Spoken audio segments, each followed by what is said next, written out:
So we'll begin chapter 15 today. Chapter 15 is known as the buffer chapter. We're going to have a definition of what buffers are today. You can see the official name of it is acid-base equilibrium. And you might look at that and say, well, acid-base equilibrium, that's what we did in chapter 14, wasn't it? We had weak acids and we had to find the pH using equilibrium. Or weak bases and did the same thing. Yes, that was an acid and base equilibrium. However, in this chapter, we're going to have mixtures that contain both acids and bases in them, and the equilibrium that goes with those mixtures. Like I say, the word of the chapter is tedious. The work is tedious in this chapter. So there is more work per problem than other chapters have. Now, we're going to begin chapter 15 with just a very quick review of what we did in chapter 14. I know that you don't really need to review chapter 14 because we were very good at these simple kinds of problems like this. Now there's a title up here on the slide, the common ion effect. Haven't heard that one before. And then I give you this simple weak acid, what's the pH question. What are you getting at here? We have to establish this, and then we'll really get to what the common ion effect is and what it says. So the first thing is, if we have 1 molarity of HF, weak acid, what's the pH of it? Well, we learned, acids dissociate and give off their hydrogen in an equation like this. And if we make an ice table, and I'm aware that some of you picked up in chapter 14 that there's a short way to find the pH. I'll tell you what the short way to find the pH is in a moment. And you can definitely use it if you'd like. What we learned how to do is make an ice table having 0 products, because there's virtually 0 hydrogen ion in pure water. There is exactly 0 fluoride ion in pure water. If you have pure water, the molecules are just H2O. There's nothing else except for a few hydrogen ions and hydroxide ions.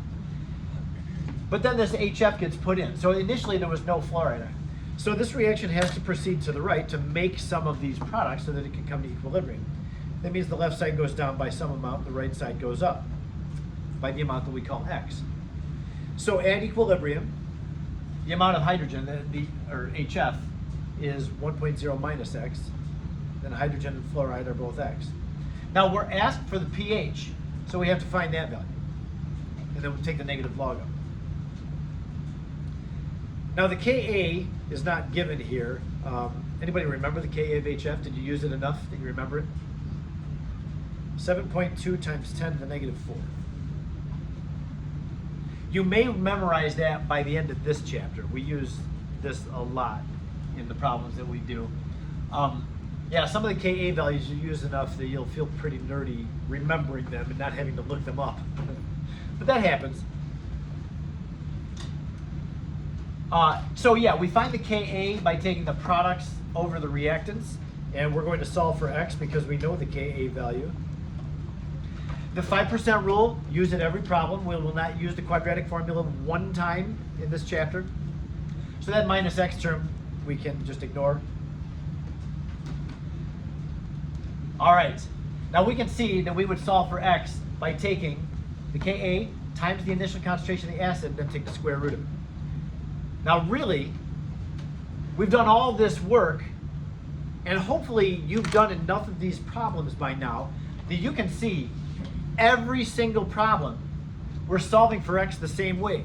We're taking the K times the initial concentration of the acid, and then taking the square root.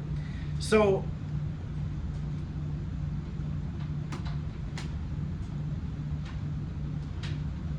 this is a quick way to solve for the hydrogen ion concentration.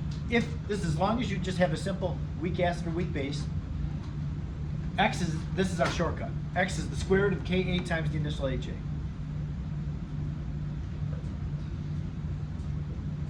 I will be honest with you, this is not my preference. I'm not a fan of memorizing formulas. I'd rather go through the problem and figure it out because I don't trust my memory to keep a formula straight.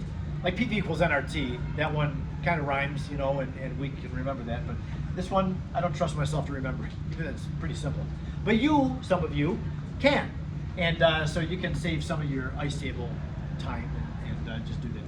But anyway, when you get an X value and solve for the pH of the solution is 1.57. Hopefully you were able to catch up on that as I was rambling on and on. But that's the pH of that solution. It is a weak acid. It's got a pretty low pH because HF is a fairly strong weak acid. Now after lunch, we're going to move on and we're going to take that same solution.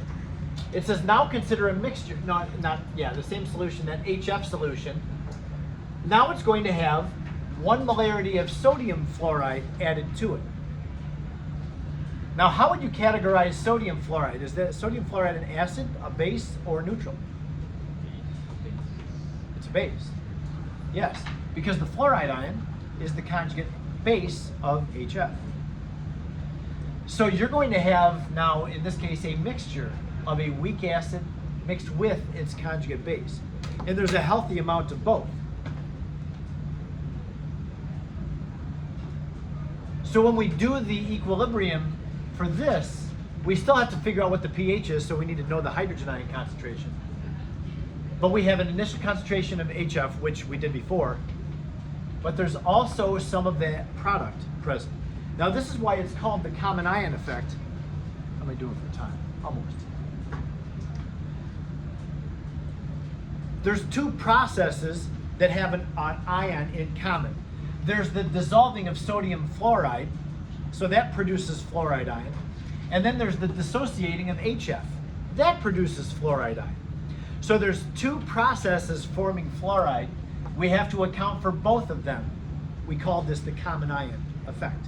Now the effect, we're going to see, the hydrogen ion that's produced is going to be affected. And after lunch, we'll get a look at what happens there. So that's where we're going with this. Until I get the timing down, I'm going to just stop here and we're going to wait until 11:58 and then go to lunch. But we'll stop that for now. Yeah, just leave your stuff. Nobody will come about it. I have a question about